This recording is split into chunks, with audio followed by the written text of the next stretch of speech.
tuning in to Brathouse Sports. I am your host, Emily Cheddar Dog DeLeon.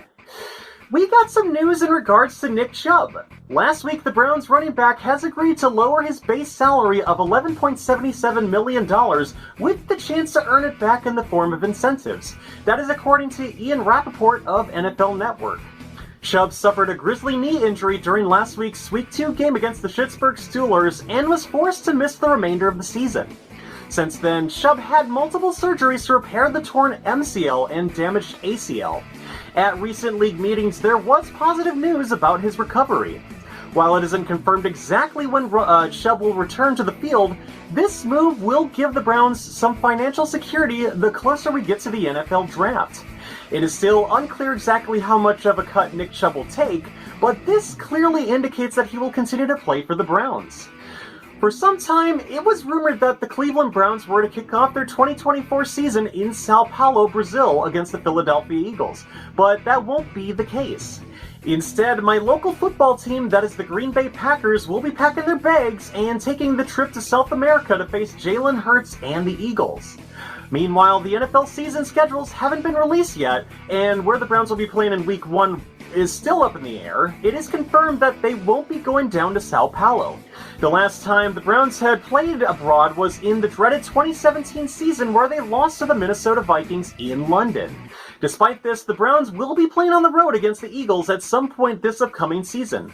So, maybe next year? On Monday, the Browns began their off-season programming and resumed football activities. These are voluntary, so it won't mean that all players will be in Berea. Despite this, the Browns do get a decent turnout for these voluntary off-season workouts. Now that the team is back in the building, we now look forward to next week when the NFL draft will be underway. Following the draft, teams can hold rookie minicamps from either May 3rd to the 6th or May 10th through the 13th. A detailed off-season workout schedule has yet to be released by the Cleveland Browns and prepare for the 2024 NFL season. If anything, it feels good knowing the team is coming back to Berea and roughly 20 weeks away from the regular season. 6 days ago, the Browns traded offensive tackle Leroy Watson IV to the Tennessee Titans for the 227th pick in the 2024 NFL Draft. Watson was an undrafted free agent that originally signed with the Atlanta Falcons in 2022 and went to San Francisco to be part of the 49ers practice squad. Back on November 2nd, he was signed to the Browns practice squad. Watson predominantly played on special teams, but he did suit up in last year's Week 18 game against the Cincinnati Bengals when the Browns rested their starters. Otherwise, he did play in 7 games with the Browns in 2023 with 55 offensive snaps and 28 special teams snaps. By far, his only stats according to both the Cleveland Browns and Pro Football Reference, that is. He did not have any penalties in that 7-game span. Otherwise, Leroy Watson is still developing as a player that can be molded in the right system.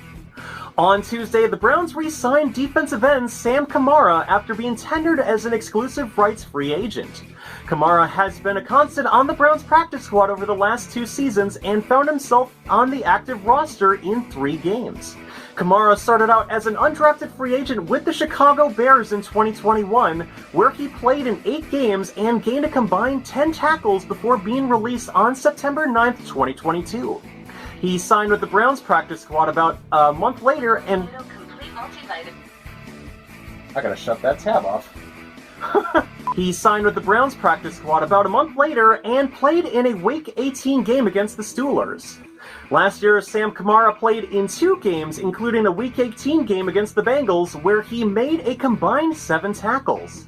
He, along with defensive players Za'Darius Smith, Maurice Hurst, and Shelby Harris, are also returning to the Browns in 2024 with newly acquired Quinton Jefferson.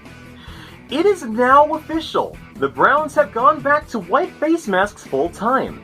Yesterday at 10 a.m., the Browns posted their new helmets on social media and updated their primary logo to reflect that change.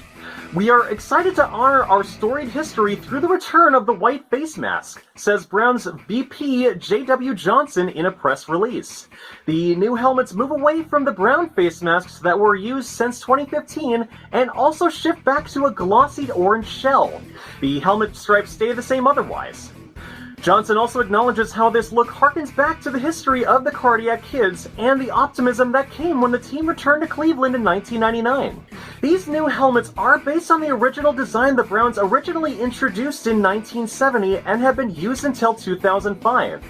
And to some extent, they were used to some capacity in select games in 2022 and 2023. And before we go, we're going to talk about a new policy for NFL uniforms. Last week, the league announced that teams will be allowed to add a third helmet option in 2025. Teams going through a redesign option right now, we're already given a third helmet option for next season. In a league memo, the NFL states that the goal behind the third helmet option is to increase overall club flexibility. Guidelines regarding when and how teams can use alternate helmets, that being they can only be worn together for sets such as Color Rush, throwbacks, and alternate uniforms. If an alternate helmet is paired with a classic uniform, it must be historically compatible.